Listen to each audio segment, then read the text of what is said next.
জোরে সামলাবো সেই ট্যাঁকই তো খালি। ওসব কিছু বাহানা আমি শুনতে চাই না। হয় দু একদিনের মধ্যে সবকিছু সারিয়ে সুরিয়ে দেবে, না হলে কিন্তু যেদিকে দু চোখ দেয় চলে যাবো, এই বলে দিলাম। হ্যাঁ, গিন্নি যে হুমকি দিল তাতে মনে হচ্ছে তাড়াতাড়ি ব্যবস্থা না করলে তো তুলকালাম বাড়িয়ে দেবে।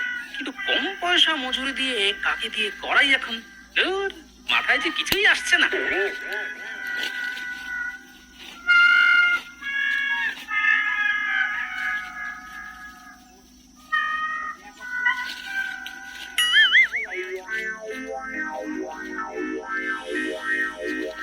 আরে ঘটনা একলা একলা গাছতলায় বসে কি করছে? কি রে ঘটা, একলা একলা গাছতলায় বসে কার সর্বনাশ করার কথা ভাবছিস? না গোপাল দাদা, না।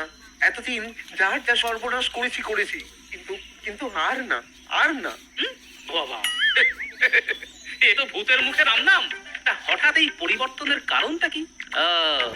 মন্ত্রী মশাইয়ের সাথে বনিবনা হচ্ছে না বুঝি? কি করে হবে বলো? বেটা বেটা একটা আস্ত ধরিবাজ, শুধু মাথায় হাত বুলিয়ে দুনিয়ার খারাপ কাজ করিয়ে নেবার মতলব, অথচ আমার প্রয়োজনে পাশে নেই। ব্যাপারে গরুচরণ মনে হচ্ছে। তা কি হয়েছে সেটা কি আমায় খুলে বলা যায়? কেন যাবে না? আসলে আসলে ওই সকলে সুখে ঘরকন্যা করছে দেখে আমারও খুব ওই বিয়ে করতে ইচ্ছা হয়েছে। তা সে কথা ওই মন্ত্রী মশাইকে বলতে তুচ্ছ তাচ্ছিল্য করে বলল, আমার মতন অপকণ্ডকে কে বিয়ে করবে? মা এই কথা বলেছে নাকি? শুধু কি তাই, হ্যাঁ, আরো বলল যে আমার যেরকম ওই কদাকার রূপ তেমনি সব বদগুণ, আমি নাকি একটা খারাপ কাজের জাহাজ। বলো তো কি অন্যায়? এ তো যার জন্য চুরি করি সেই বলে চোর। না না না, এ তো খুব অন্যায় কথা। একজনের যখন বিয়ে করার ইচ্ছে হয়েছে তখন চারটি খারাপ কথা বলে সেই ইচ্ছেতে জল ঢেলে দেবার তুই কে? বলো গোপাল দাদা, বলো। তাই ঠিক করেছি, জীবনে আর ওই লোকটার সঙ্গে কোনো সম্পর্ক রাখবো না। বাজি মন্ত্রীর সাথে সাট করে এই বটা আর ঘটা অনেকবার অনেক কারণে আমাকে বোকা বানাবার চেষ্টা করেছে। আজ মৌকা পেয়ে এই বেটাকে বোকা বানিয়ে যদি আমার ঘরের কাজগুলো করিয়ে নেওয়া যায় তাহলে আর মন্দ কি? কি গো গোপাল দাদা, কিছু বলো। আচ্ছা, আমি যদি তোর বিয়ের ব্যবস্থা করে দিই? তুমি তুমি আমার বিয়ের ব্যবস্থা করে দেবে? তাহলে আমিও কথা দিচ্ছি গোপাল দাদা, সারা জীবন তোমার কেনা গোলাম হয়ে থাকবো।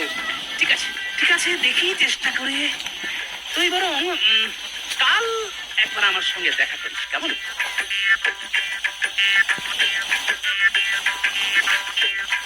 আচ্ছা, আমার সন্ধানে তো কোনো পাত্রী নেই। সেক্ষেত্রে ঘটার বিয়ের ব্যবস্থা করতে হলে তো একটা ঘটক ধরতে হয়। কি করা যায়? মাথায় এসে তাহলে একবার তার কাছে যেতে হয়। এই যে ঘটক, বাড়িতে আছো দেখছি।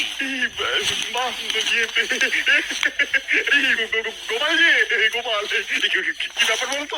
মানে কোনো বিয়ের সম্বন্ধ করতে হবে নাকি? তোমাকে দিয়ে সম্বন্ধ?